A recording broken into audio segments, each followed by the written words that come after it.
Sakataren kula da fannin makamashi na Amurka Chris Wright ya ce sojojin ruwan Amurka ba su shirya yi wa jiragen dakon mai rakiya ba ta mashigar Hormuz a yayin da yakin Amurka da Isra'ila kan Iran ke ci gaba da kawo cikas ga samar da mai a duniya. A gefe guda kuma an kai wa karin wasu jiragen dakon mai uku hari a yankin Gulf yayin da ake ci gaba da yakin.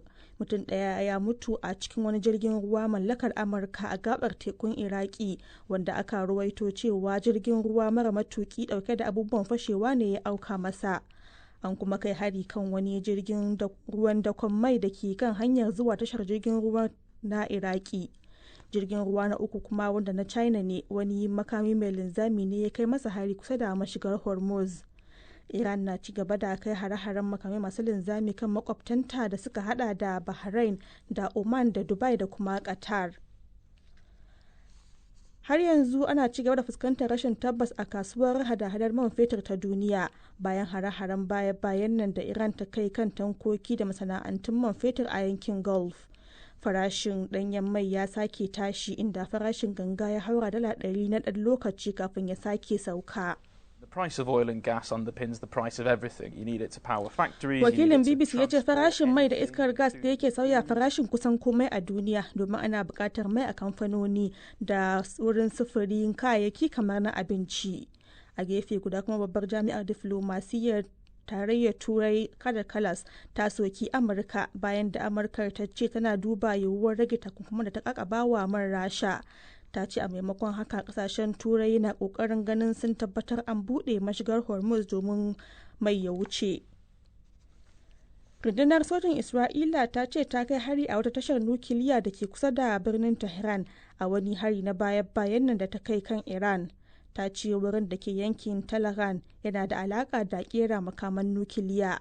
Sai dai Iran ta sha musanta cewa shirinta na nukiliya na da nufin samar shekaru 20 bayan da suka yi harbin kan mai uwa da wabi a wani ɗakin taro da ke wajen birnin Moscow.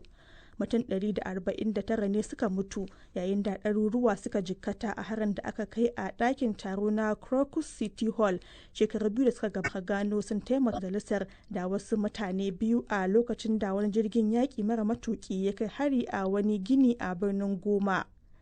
Wani rahoto da aka fitar a watan Fabrairu ya nuna cewa an samu hare-hare ta sama mafi yawa a yankin, ciki har da wani hari da jirgi mara matuki na sojoji wanda ya kashe kakakin kungiyar 'yan tawayen M23. To ƙarshen labaran duniyar kenan.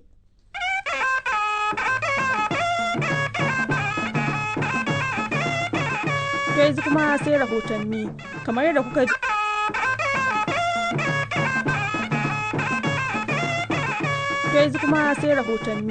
kamar yadda kuka ji a cikin labaran duniya, an kai wa wasu jiragen farar hula uku hari a yankin Gulf yayin da ake ci gaba da yakin Amurka da Isra'ila da Iran.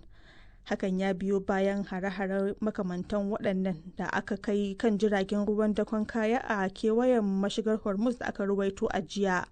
Ga rahoton Ibrahim Yusuf Muhammad. Mutum ɗaya ya mutu a kan wani jirgin ruwan mallakar Amurka a gabar tekun Iraki wanda aka rawaito cewa wani jirgin ruwan mara matuki ne shaƙe da bama-bamai ya karo da shi. An kai hari kan wani jirgin ruwan dakon mai da ke kan hanyar zuwa tashar jiragen ruwa na Iraƙin. Wani abin fashewa ya faɗa wa jirgin ruwa na uku wanda na ƙasar China ne a kusa da mashigar Hormuz. An dai kwashe dukkan ma'aikatan jiragen ba tare da an samu rahoton asarar rai ba. Iran na ci gaba da kai hare-hare makamai masu linzami kan makwabtanta da suka hada da Bahrain da Oman da Dubai da kuma Qatar. Hare-haren da Iran ke kaiwa makwabtan nata dai na ci gaba da tayar da gobara a wurare daban-daban a kasashen.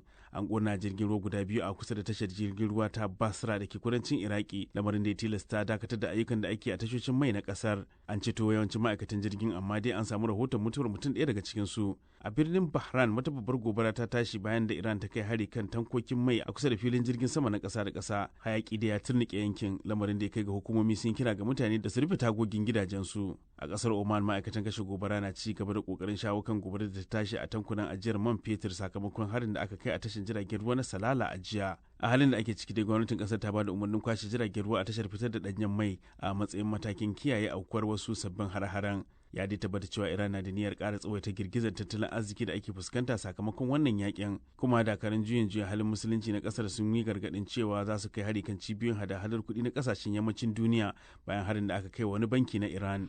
To a gaishe da Ibrahim Yusuf Muhammad da wannan rahoto. Gwamnatin Ghana ta yi Allah wadai da kakkausar murya kan harin da wani jirgi mara matuki ya kai kusa da filin jirgin sama na Dubai da ya raunata wasu 'yan Ghana biyu. Ma'aikatar harkokin wajen kasar ta bayyana lamarin a matsayin barazana ga tsaron fararen hula da muhimman ababen more rayuwa. Ga rahoton Muslim Muhammad Yusuf. A cewar hukumomi a birnin Accra, gwamnatin Ghana ta himmatu wajen tabbatar da bayar da kariya da jin daɗin 'yan ƙasar a duk inda suke. Ma'aikatar harkokin wajen ƙasar a cikin wata sanarwa ta ce gwamnatin Ghana ta yi Allah wadai da kakkausar murya ga duk wani mataki da ke barazana ga rayukan fararen hula da kuma muhimman ababen more rayuwa. Irin waɗannan abubuwa, in ji sanarwar, na haifar da babbar barazana ga tsaron lafiyar jama'a tare da jaddada muhimmancin tabbatar da kare fararen hula da muhimman cibiyoyin sufuri na ƙasa da ƙasa. Haɗaɗɗiyar daular Larabawa ta sanar da Ghana cewa 2 daga cikin 'yan ƙasarta da ke zaune a Dubai sun samu raunuka sakamakon wani harin jirgi maras matuki a kusa da filin jirgin sama a ranar Talata. Jakadan Ghana a haɗaɗɗiyar daular Larabawa ya jagoranci wata tawaga daga ofishin jakadancin ƙasar da ke Abu Dhabi da kuma ƙaramin ofishin jakadancin a Dubai, inda suka ziyarci 'yan ƙasar da suka jikkata a asibiti. Hukumomin ƙasar sun ce raunukan da aka samu ba masu muni ba ne, kuma ana sa ran waɗanda suka jikkata za su warke nan ba da jimawa ba. A sakamakon rikicin gabas ta tsakiya, yawancin ƙasashen Afirka sun yi kira ga dukkan ɓangarorin da su mutunta dokokin ƙasa da ƙasa da kuma tabbatar da tsaron dakarun wanzar da zaman lafiya da ke aiki a yankin. To a gaishe da Muslim Muhammad Yusuf da wannan rahoto. To idan muka je Najeriya, daidai lokacin da ake daf da soma yakin neman zaɓe a ƙasar, tsohon gwamnan jihar Sokoto kuma sanata mai wakiltar mazaɓar Sokoto ta Kudu a majalisar dattawa ta Najeriya, Aminu Waziri Tambuwal, ya sanar da matakinsa na sauya sheƙa zuwa jam'iyyar haɗaka ta ADC bayan ficewa daga jam'iyyar PDP. Tambuwal ya sanar da matakin ne bisa dalilan da suka hada da rikice-rikicen cikin gida masu nasaba da sabanin shugabanci da kuma rabuwar kai da ke kara kamari a cikin jam'iyyar. Ga rahoton Zubairu Ahmad.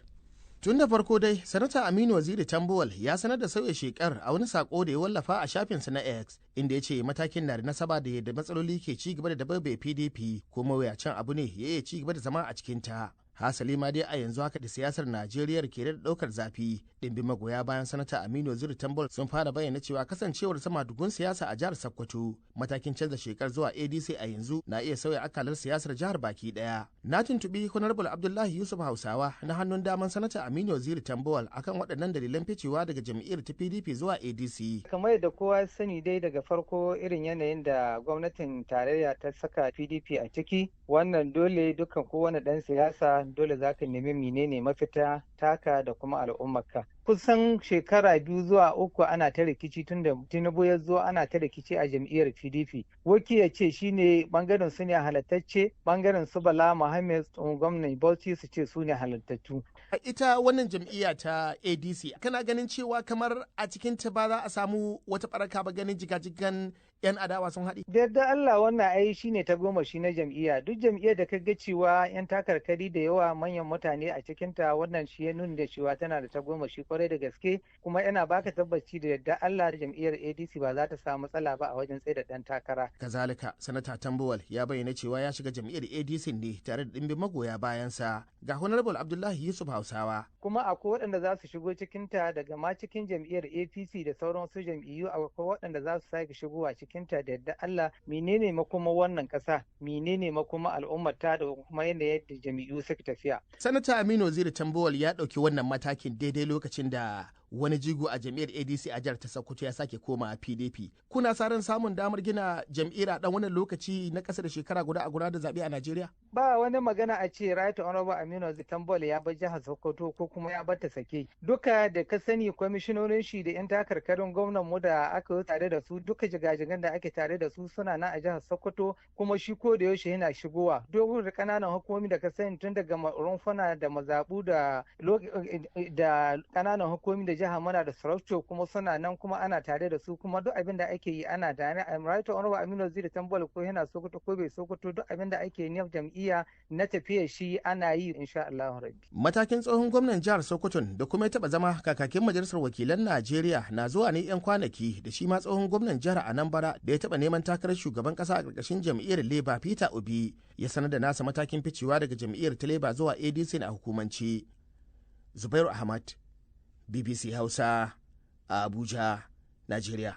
To har yanzu muna Najeriya inda hukumar kula da yanayi ta kasar NIMET ta gargadin cewa yayin da yanayin zafi ke karuwa akwai yiwuwar a samu yanayin bugun zafi wanda zai iya shafar lafiyar bil'adama.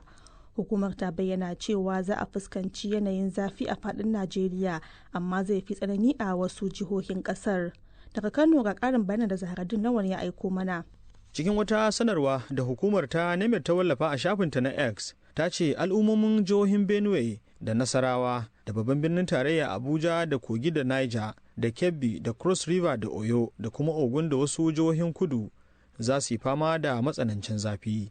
Na tuntuɓi Farfesa Alhaji Muhammad, ƙwararre akan yanayi, inda na tambaye shi ko me yake haifar da wannan zafi? To a yanda yake a shekara tsawon wata 12 akwai lokuta dama guda biyu wanda duniya da take zagaya rana akwai bigire guda 4 da take samun kanta. Bigire na farko shine wanda ake cewa lokacin sanyi, bigire na biyu kuma shine lokacin bazara, sannan kuma sai lokacin damuna na 4 kuma shine lokacin kaka. To a duk lokacin da aka fuskanto bazara ta fara tahowa kamar irin yanayi wannan da muke ciki, to a wannan lokacin duniya tana kusan tsakiya ne akan da'irar da take zagaya rana, wanda shine tsakanin wata na Maris, Afrilu da zuwa Mai. To a wannan lokacin musamman ma a lokacin April a ƙarshen Maris kai zaka samu cewar tsawon dare da awannin dare da rana kusan ɗaya ne a duniya gabaki ɗaya. To a wannan lokacin ne kuma rana za ta dinga gusawa zuwa arewacin arewa inda muke kenan. To a wannan lokacin ne ake samun bazara wanda za a samu zafin rana mai gauri wanda ma'aunin zafin zai iya kaiwa 40 zuwa 40